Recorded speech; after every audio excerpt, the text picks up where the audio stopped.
For your C1 writing, you should know how to use different conditionals in English. And in this video, we're going to see if you do, and we're going to help you if you don't. So why would we use conditionals? What are these conditionals and what's the point of using them? Well, it's generally to express consequences and speculations about different situations in your writing. For example, without financial investment, the school will close within a year. That's a pretty clear idea, isn't it? You're talking about the consequences of investing in the school. Well, unless the school receives financial investment, it will close within a year. That's going to be our first conditional. The club should implement these suggestions so that more people join. Again, a consequence. They implement them, more people join. If the club implemented these suggestions, more people would join. That's the second conditional. Hopefully you're starting to see a little pattern here, first, second, and. The training session was too late in the morning, so not many people came. These are possible sentences that you would use in your C1 writing. Well, if the training session had been earlier, more people would have come. These are all conditionals that you might use in a report or a proposal, which is what we're going to focus on today for your C1 writing, to show the examiner that you can confidently use these advanced, complex structures. That's the why. Let's get into the detail of how. All the information is there, but let's go into the logic of it a little bit. So with our conditionals, we are going to focus on the three basic conditionals that you should be able to use. Your first conditional, something that is quite certain and is using in the two clauses. If in the present, then something will happen. Or unless in the present, then something will not happen. If you study, you will pass. Unless you study, you will not pass. It's the same idea. And we notice the grammar is so important here. That's the whole point of this video. It's only 3 rules, but they can be a bit easy to confuse with will and would if it's not, if you're not thinking like that from your native language and so on. But learn these rules so you can use it correctly. For our second conditional, this is something slightly more uncertain, and we use the past simple and would. As we saw, if these suggestions were implemented, the course would be more popular. And we have were in the past simple and would be for our would. And the third conditional, which is where we're often speculating about the past, something different could have happened if the circumstances had been different. So had been is our past perfect and would have happened is our consequence. If transport had been cheaper, people would have visited the city more. Imagine I'm writing a report about a school trip to some place and the transport was too expensive. So I want to say in my report, if transport had been cheaper, people would have visited the city more. I'm speculating about something that could have been different, and that's why we use the conditional, and that's how we use it as well. Those simple rules. You just need to learn the tense for each part of the clause for the first, second, and third conditional. That is going to be more than enough for C1 if you use it correctly, and maybe learn some of the little details like we said with unless, and with, for the third conditional, we should also mention at C1, had transport been cheaper. Had transport been cheaper, people would have visited the city more. We can start this sentence with had instead of using if. It's the same meaning, it's just slightly different structure. So that's how. Let's think about when we'd use it. Well, I would suggest in a report or proposal, like I said, because you are talking about things that will happen if things happen, things that could have happened. You are evaluating something and talking about consequences of different actions.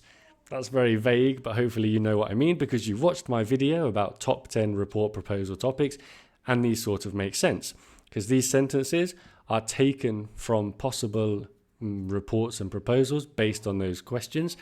For example, a proposal to improve your library. Well, you could say that without major upgrades, the library will be obsolete in 10 years. Or you could write this with a conditional. Pause the video, think about these sentences. They are all very good for reports and proposals at C1. And can you write these sentences using a first, a second, and a third conditional? Here's what you should be writing. For our first conditional, unless there are major upgrades, the library will be obsolete. The second part is going to stay the same. The first part, you could say unless there are, or there are different structures possible here, aren't there? Unless the library undergoes major upgrades, it will be obsolete. Unless we see major upgrades and so on. But the point is it's unless, because we're saying without this. For the second one, carrying out the measures means increasing profits. If these measures were carried out, profits would increase. You could also use that in the first conditional. If these measures are carried out, profits will increase. But we're showing our range of grammar, so we're using the second conditional on this occasion. The meaning is fine in both examples. I'm trying to imagine writing a report, and the meaning is fine for both. And our third one, you are writing a report about some course that you did, which didn't have enough examples. So the point you want to say is that if there had been more examples, something like if clear examples had been provided, the course would have been easier to follow. Some idea like that using the third conditional. Had been, would have been. Clear? Keep practicing. If not, you can search for conditionals exercises online. Then you're going to come back and you're going to do your homework, which is a report. Now this is a really good C1 report. They like talking about public spaces in your city. They like talking about the environment. So let's combine these two trending topics to talk about green spaces in your town or city, how effective they are and how they could be improved. Really trying to use lots of conditionals. This is a little bit artificial, but the point is that you are practicing your writing, your report writing, your structure, your organization, all those things, and really trying to nail this one type of grammar so that you can always use it confidently and then sprinkle your final writing type, whatever you do, confidently using conditionals correctly. So in our introduction, we might mention the importance of having green spaces, because unless there are plentiful green spaces in the city, then we could talk about pollution and people's moods and so on, the importance of green spaces. For our first paragraph, talking about the parks in our city, I think Prince's Park is too small. I know everyone says it's too small, but it's the common thing to say, but that park is too damn small. If it was bigger, or if it were bigger, we can use both of those. Were is a little bit more formal and old-fashioned. It's fine to use though. Then what would happen? Second conditional. More people would visit. It would have more uses and so on. We could do the same for talking about trees in the streets. That is an idea that makes sense, talking about green spaces in your city. And what's the best time to plant a tree? 10 years ago. And the second best time to plant a tree is today. So everyone stop watching this video and go and plant trees. And go and watch Mr. Beast planting trees or something. But anyway, third conditional, right? They didn't plant enough trees in the past.